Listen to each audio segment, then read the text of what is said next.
How to make something shareable on Facebook. So all you have to do is to go here directly to your Facebook application. Now here, as you can see, this post is actually shareable. As you can see, you can like, comment, send it in Messenger, and then share it. And then here, as you can see, you can also share this one.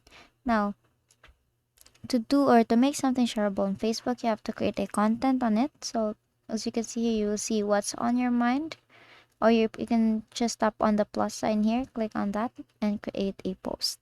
Now here, all you have to do is, for example, is you want to share a photo, for example, this photo here, tap on done, and then make sure that for others to see it and share it on Facebook, you have to make sure that you have set it to either your friends or to public, or friends except here, or specific friends.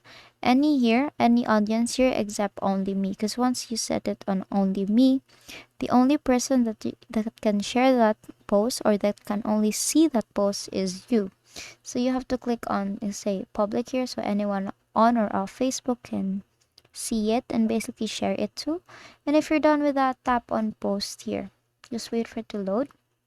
And as you can see here, your post is now shareable to others. So you can send it to your Messenger, WhatsApp, copy link to your group, to your story, to text, and more. And that is how you make something shareable on Facebook. And that is all for today. If this video helped you, please don't forget to like, share, and subscribe to the YouTube channel to show your support. Thank you for watching.